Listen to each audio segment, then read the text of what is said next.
os usos da cannabis sativa. A partir dela, dá para produzir medicamentos, papel, tecidos e até alimentos.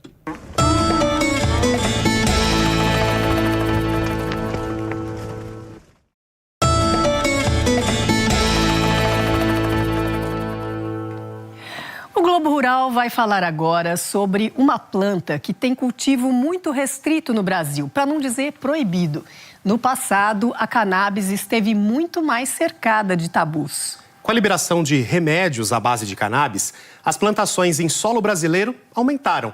E aí surge uma cadeia de produção. É o que a gente vai ver na reportagem do Filipe Mancuso, com produção da Maria Luísa Silveira. Poucas plantas no mundo carregam tantas funções.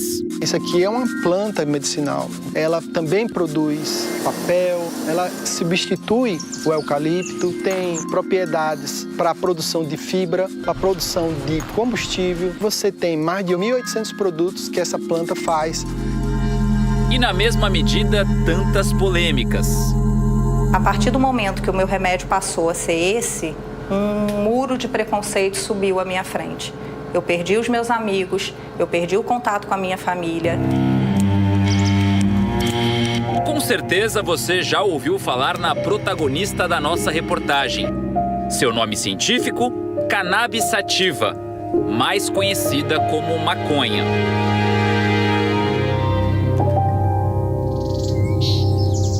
O fóssil mais antigo encontrado da cannabis ainda em estado selvagem revela que a planta já está no nosso planeta há mais ou menos 5 milhões de anos.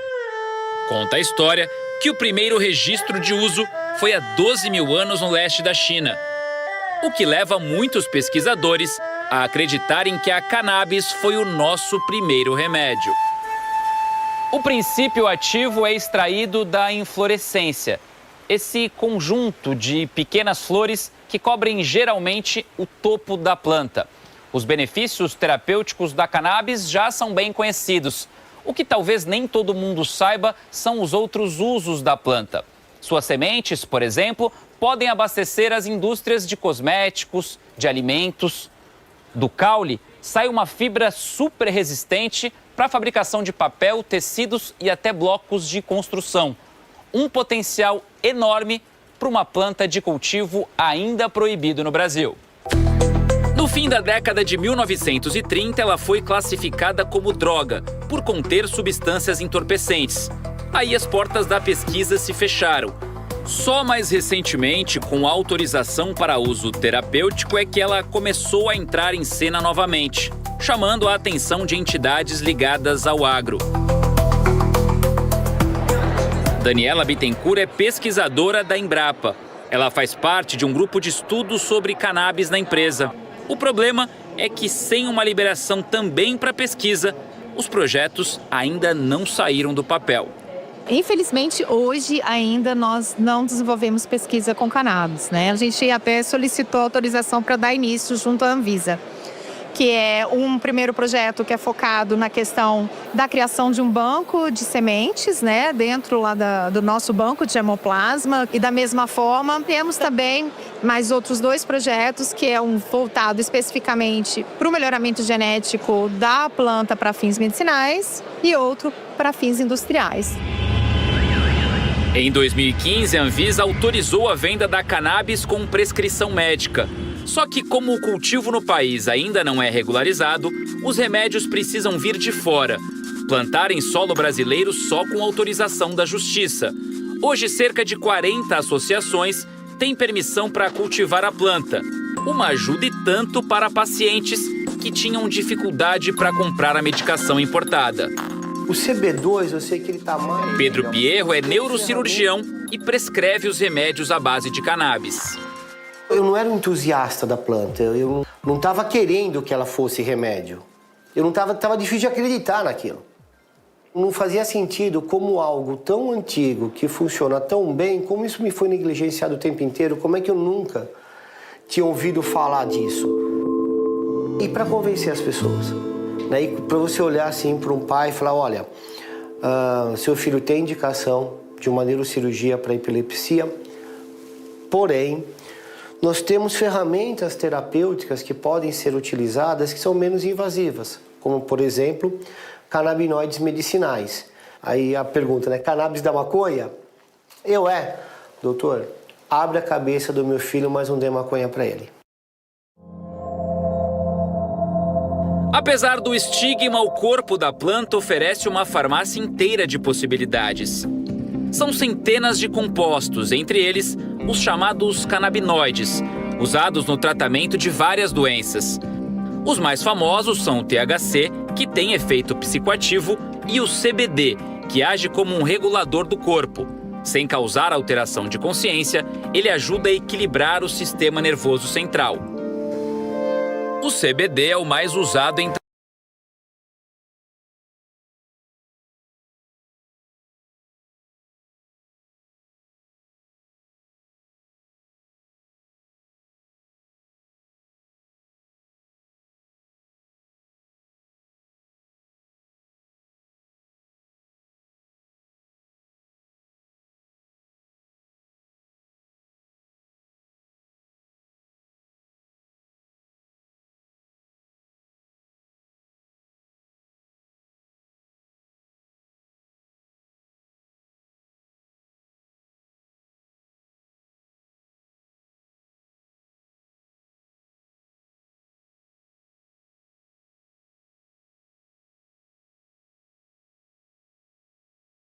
tratamentos com forte indicação para pacientes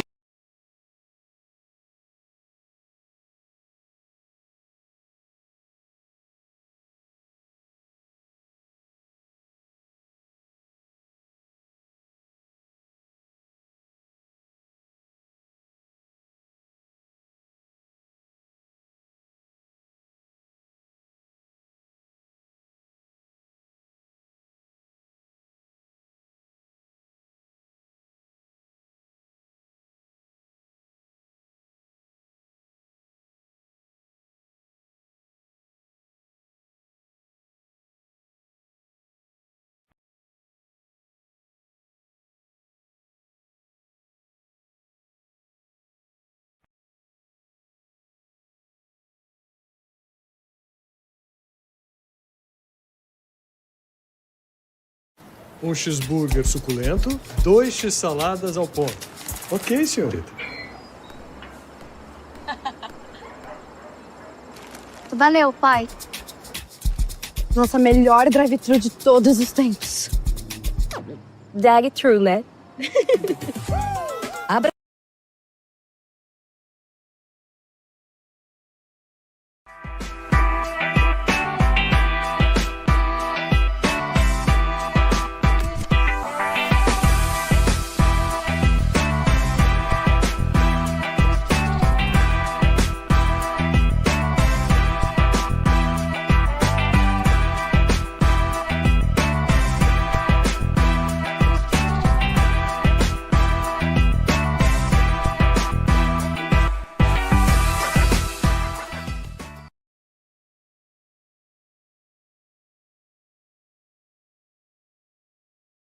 A associação tem uma área plantada protegida por estufas de 2 hectares.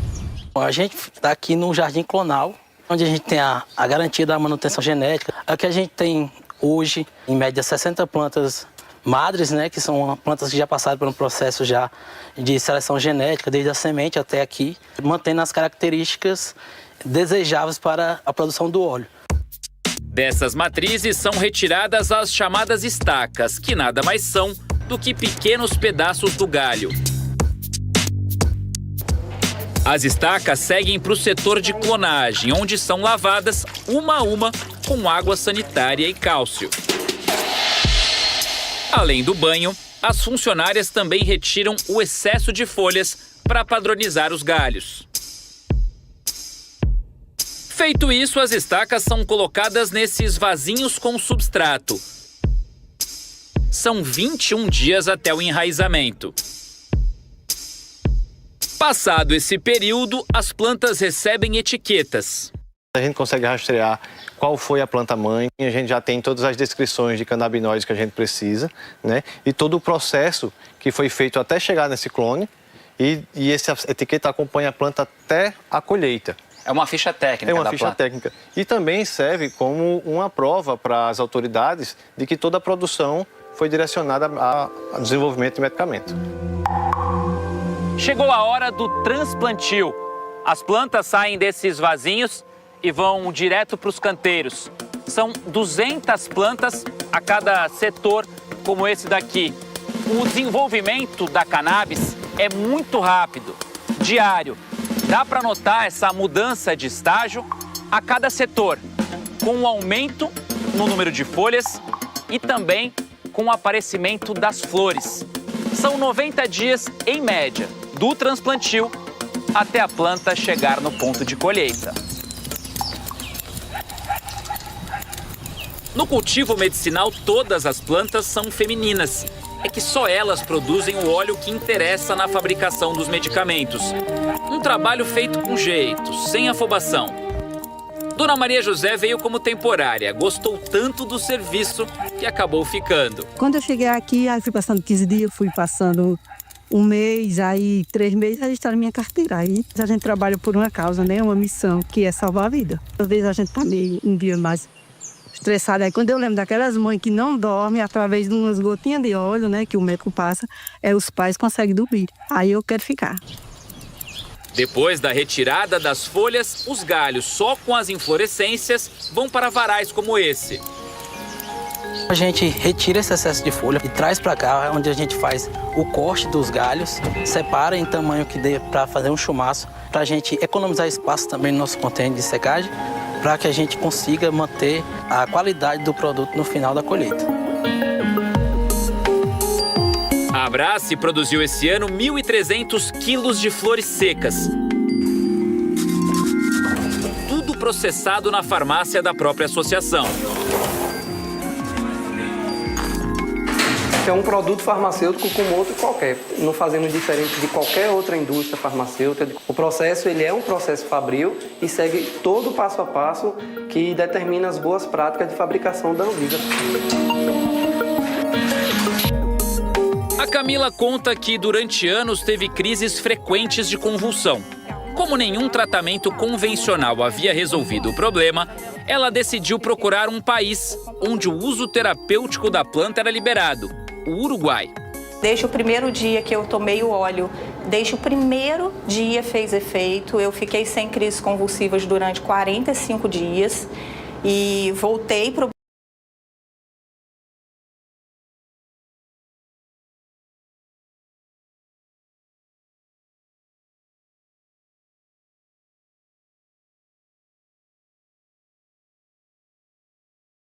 Brasil, trouxe 12 frascos de remédio dentro da mala e eu morrendo de medo de ser presa por tráfico internacional de drogas e eu só estava carregando remédio. Quando os remédios acabaram, a Camila se viu sem saída. Foi quando uma grande amiga falou para mim: Camila, o seu remédio, ele é feito no Brasil. Foi quando eu vim conhecer a Abrace. Isso era 2017, foi quando eu conheci Cassiano. O Cassiano e a Camila acabaram se casando. União na vida e no trabalho. Hoje, ela é uma das diretoras da Abrace. Quando eu cheguei na Abrace, tinha 2.000 pacientes e hoje nós temos 52.000 pacientes. Um dia salvaram a minha vida e hoje eu tenho o prazer de fazer isso com outras pessoas.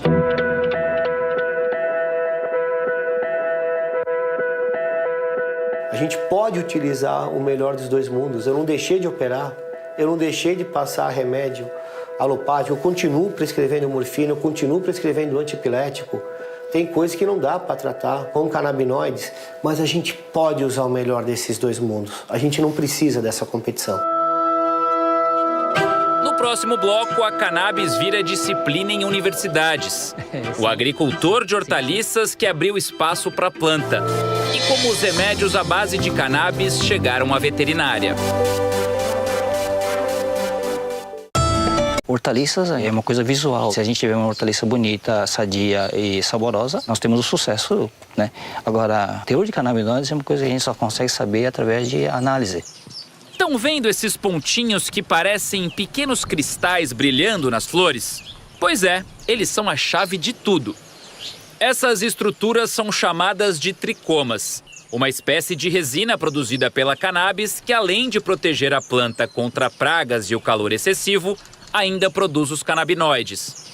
Outro fator apontado como fundamental para o desenvolvimento da planta é entender o fotoperíodo dela. É como um relógio biológico. A planta sabe quando crescer e quando florescer pela duração da luz. Como nesse momento a estratégia aqui no cultivo é estimular um florescimento mais rápido das plantas, já que está chegando a colheita, é muito importante dosar o tempo de exposição delas à claridade.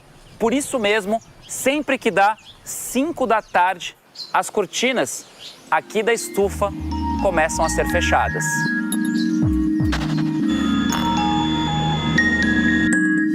Em pleno verão, nós temos que fazer com que a planta ela sinta que está chegando o inverno. A planta começa a entender que os dias estão ficando mais curtos, essa é a função do crescimento. Induzir a planta a começar a fase generativa, que é a da flor. Tudo num sistema orgânico obrigatório para a produção de remédios. O conhecimento do seu Massami se junta então ao de pesquisadores. A Aline é agrônoma especializada em insetos. Ela faz parte de um grupo de pesquisa da Universidade Federal de Lavras, em Minas Gerais, que desenvolve estratégias de controle biológico de pragas para a cultura da cannabis medicinal. Seja uso de insetos que atacam insetos ou ácaros que atacam ácaros. São organismos que conseguem controlar as populações das pragas. E reconhecendo essa cultura como medicinal, nada mais adequado do que utilizar agentes de controle biológico. Aqui no cultivo, a Aline encontrou essas lagartas cortadeiras. A gente faz essa varredura visual de quais são os insetos que estão ocorrendo e depois a gente vai para o laboratório, estabelece uma estratégia em relação a isso. Se não fossem as associações, o trabalho de pesquisa de vocês já teria começado? Não, não teria começado. A gente não tem autorização para ter o objeto de pesquisa dentro do campus universitário. A alternativa foi buscar associações, que já cultivam. Então, as associações são o nosso campo experimental. Uma coisa que deveria ser prioridade é a autorização para as faculdades estudarem. E não faz sentido você dizer que não tem pesquisa científica e, ao mesmo tempo, não deixar a faculdade pesquisar. É um contrassenso. 31 instituições de ensino superior protocolaram recentemente na Anvisa uma nota técnica. O documento aponta entraves críticos para o avanço nos estudos sobre a cultura e propõe a criação de um marco regulatório para consolidar as pesquisas científicas com a cannabis no Brasil. A Unesp é uma das universidades que assina o documento. No campus de Botucatu, em São Paulo, alunos do curso de zootecnia e pesquisadores estão avaliando os efeitos da planta em galinhas. O estudo só é possível graças ao Bruno, aluno que tem uma autorização judicial para cultivar cannabis. Comecei a fazer o uso da medicação contendo o canabidiol. E aí entrei na zootecnia, vi que os animais estavam em algumas condições, talvez nem sempre de tão bem-estar, um pouco de ansiedade, que a gente já sabe que os animais têm. O óleo à base de CBD sem efeito entorpecente é misturado à biomassa da planta. Caules, folhas e talos que não são aproveitados na indústria medicinal da cannabis. Os dados do estudo ainda são preliminares. O que a gente conseguiu observar é que melhorou a resposta ao estresse dessas galinhas. Os animais que estão recebendo o tratamento, ele não fica tantos dias sofrendo as reações desse estresse crônico. Um dos indicativos de um maior bem-estar pode ser visto nos ovos. É o que diz a professora Ibiara Paz, chefe do Departamento de Produção Animal da universidade, que lidera a pesquisa. Ela explica que as galinhas que não receberam a alimentação com o farelo e o óleo de cannabis produziram uma quantidade maior de ovos com problemas na casca, como trincas. Com uma luzinha dá pra gente enxergar bem. Aquele risquinho é dominância, então elas estão brigando e uma sobe na outra para dizer assim, eu domino você, e acaba pressionando contra o fundo da gaiola. Aquele outro que parece um raio é briga, é um comportamento agressivo mesmo. Então elas batem a barriga na outra e acaba fazendo aquela lesão. As aves estão mais calmas, isso é fato. Agora, se isso vai refletir na qualidade do ovo para quem consome, É prematuro falar isso. Uma resposta que a ciência não tem, ainda. Mais ao sul do Brasil, a Universidade Federal de Santa Catarina, em Curitibanos, criou um polo de desenvolvimento e inovação em cannabis, o PodCan. E desde 2018, tem aulas de endocannabinologia no curso de Ciências Agrárias. Do ponto de vista de um pesquisador, de um cientista, é maravilhoso. Porque é tudo novo, não tem nada feito no Brasil ainda. Foi o professor Eric Amazonas quem conseguiu, no ano passado, liberação da justiça em nome dele para produzir e armazenar a cannabis dentro da universidade. Eu não teria como fazer esse cultivo sem o conhecimento do pessoal da agronomia. Não tenho como identificar o que tem nessas plantas sem o pessoal da química. Eu não tenho como avaliar, por exemplo, até o uso clínico sem os veterinários. Se a gente quer fazer pesquisa decente, a gente precisa botar isso dentro de universidades, Embrapas, Fiocruz. A Caterina é goiana, aluna de mestrado, e faz parte de uma equipe multidisciplinar de 17 pessoas. Trabalhar com cannabis era um sonho, mas a possibilidade só aconteceu porque o professor conseguiu essa autorização, né? E como eu queria trabalhar com formulações de medicações, pensando no futuro para isso estar dentro dos postos de saúde, foi por isso que eu cheguei até aqui.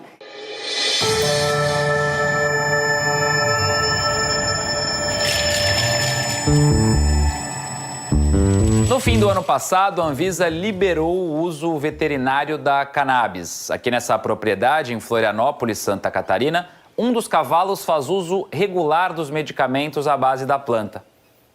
É esse aqui, o Hope. Palavra que em inglês significa esperança. E conhecendo um pouco da história dele, é difícil imaginar um nome mais apropriado.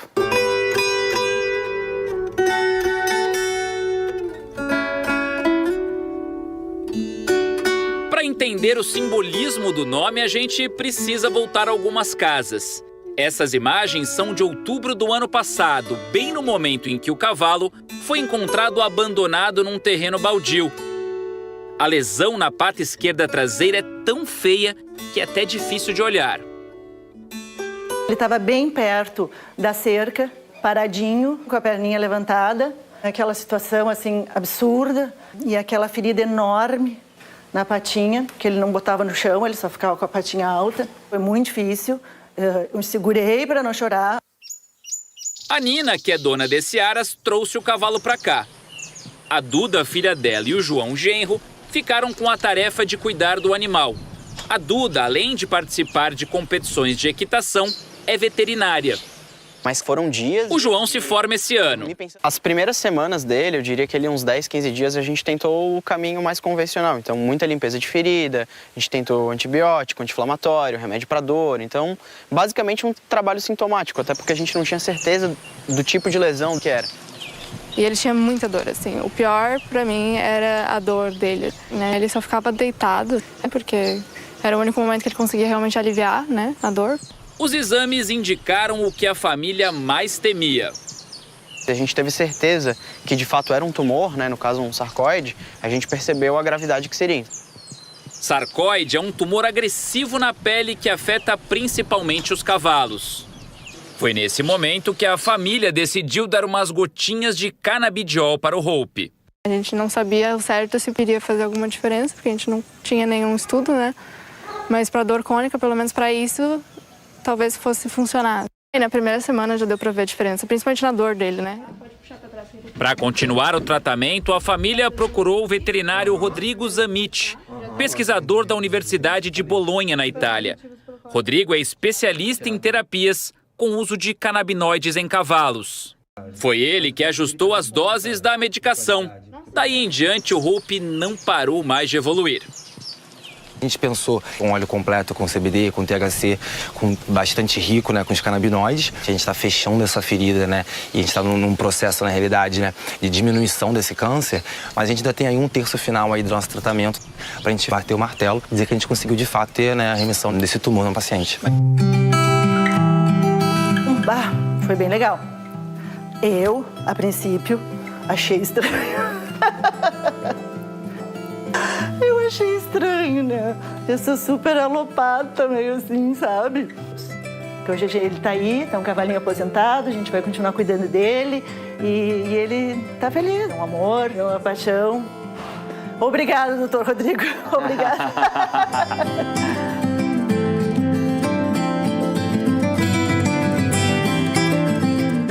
E no próximo bloco, a cannabis para além da produção de medicamentos. No nosso vizinho Paraguai, as sementes da planta se transformam em alimentos e cosméticos.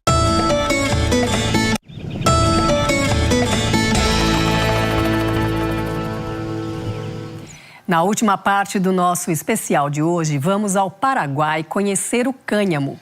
Ele é uma variedade não entorpecente da cannabis, já cultivado em 60 países. No nosso vizinho, as sementes da planta viram comida. Uma empresa que produz blocos de alvenaria e uma fábrica de roupas. Moda e construção civil unidas pela mesma matéria-prima, a fibra da cannabis. A planta é considerada uma das mais importantes fontes de fibras da humanidade. As cordas e velas das embarcações portuguesas que chegaram ao Brasil eram feitas com fibras da cannabis. Mais especificamente de uma variedade com baixo teor de THC, portanto não entorpecente, o cânhamo. De olho nesse mercado, cerca de 60 países já criaram regulamentos para permitir a produção da cannabis sob a definição legal de cânhamo industrial. Ultimamente, governos vêm utilizando essa palavra para distinguir cannabis com maior efeito psicoativo com menor índices de THC. No Brasil, no entanto, não existe produção porque o cultivo de qualquer variedade de cannabis é proibido, independentemente de sua concentração de THC. Com isso, nos campos de cultivo das associações, tudo que não serve para a produção de óleo acaba triturado e misturado à compostagem. Isso quando o material não é descartado. O que a gente quer trazer é olhar o cânhamo não só como remédio, mas para a utilização de outros fins, né? E aí a gente acha que o Brasil pode, como tem esse DNA agrícola, a gente pode entrar nesse mercado que vem em grande expansão. Bruno Pegoraro é presidente do Instituto Ficus, organização não governamental de pesquisas sociais e econômicas da cannabis. O Instituto elaborou, com o apoio da Embrapa, um estudo com recomendações para a regulamentação do cânhamo no Brasil. O documento cita, inclusive, alguns benefícios ecológicos da planta, verificados em pesquisas internacionais. Entre eles, pouco ou nenhum uso de agrotóxicos, menor necessidade de irrigação numa comparação com outras culturas, como a do algodão, por exemplo, capacidade de remediação de solos contaminados por metais pesados e até ganhos consideráveis de produtividade em rotação de culturas, como da soja e do milho. Por ter raízes profundas, o cânhamo descompacta o solo, prevenindo a erosão e favorecendo a fertilidade. A falta da regulamentação do cânhamo no Brasil, a gente deixa de trazer riquezas para o campo, né? Do outro lado da ponte da amizade, o vizinho Paraguai já fincou raízes nesse mercado. Há 6 anos, o governo paraguaio regulamentou o cultivo da cannabis industrial com plantas com menos de 0,5% de THC. A produção para fins medicinais já é permitida por aqui há ainda mais tempo. Isso consolida o Paraguai como pioneiro na América do Sul, combinando licenciamento industrial e medicinal. O empresário Marcelo Dempe foi um dos principais articuladores para o desenvolvimento do setor no país. Ele, que já trabalhava com a exportação de alimentos não convencionais, como chia e linhaça, viu na cannabis uma oportunidade estratégica. Indo em feiras e exposições internacionais, meus clientes começaram a pedir a semente descascada do cânhamo como alimento proteico com altos valores nutricionais. Há 10, 12 anos, começamos uma negociação com o governo da época para regulamentar no Paraguai a possibilidade de fazer uma cannabis industrial pensando em alimentos. Não psicoativo pensando em alimentos. Desde o início do marco legal para o cultivo da cannabis, o Paraguai já registrou 2 variedades de plantas para a produção de sementes. Outras 3 estão em processo de registro. Quem conduz as pesquisas de melhoramento genético é o agrônomo Frederico Zelarayan. Esse programa foi desenhado para adaptar as condições agroclimáticas do Paraguai a uma cannabis que antes não era daqui.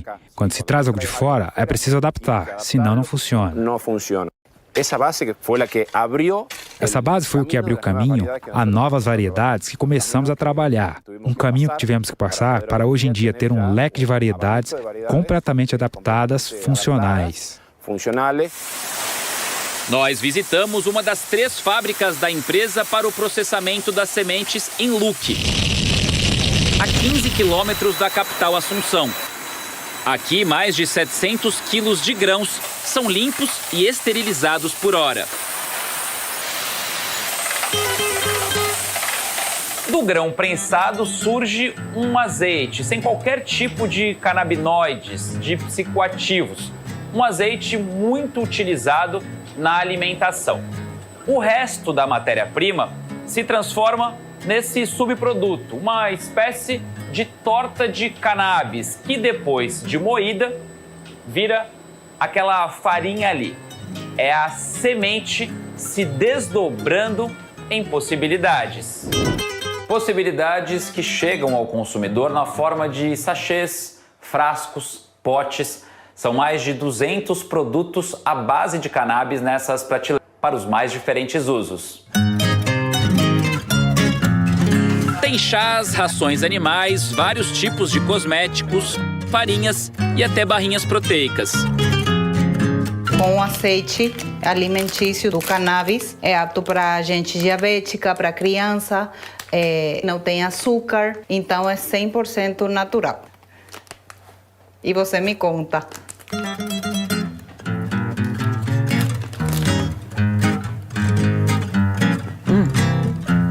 Docinha, bem gostosa.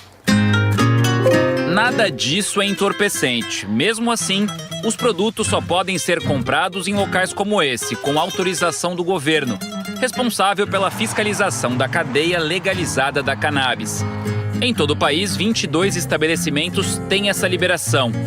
Está ainda sendo um pouco difícil, mas a gente, com educação, com informação, foi rompendo o mito do cannabis industrial e hoje em dia nossos clientes e as pessoas que buscam um bem-estar natural vão aumentando.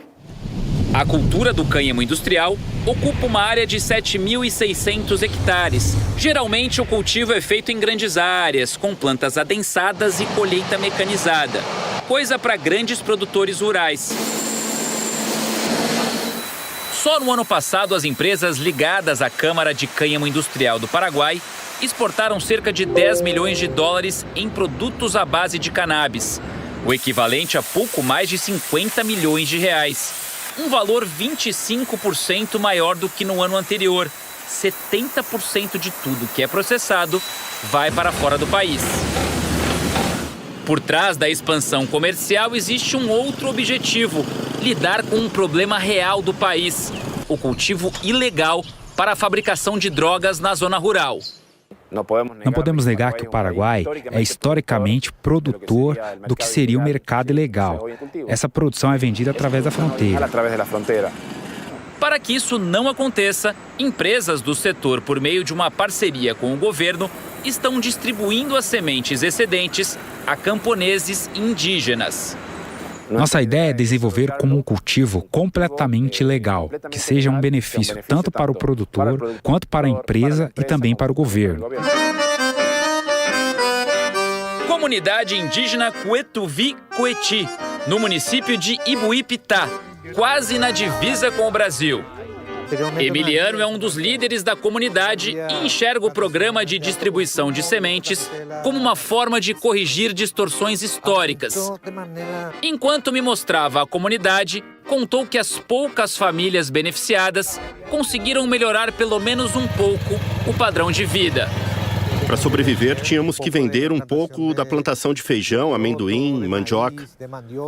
Pero esta plantação de cânhamo A cannabis ajuda a trazer um dinheiro extra para as famílias. A gente consegue comprar pequenos animais, galinhas, porcos e comprar alguma coisa para casa, para a esposa, para a mamãe, para a família, para melhorar a qualidade de vida.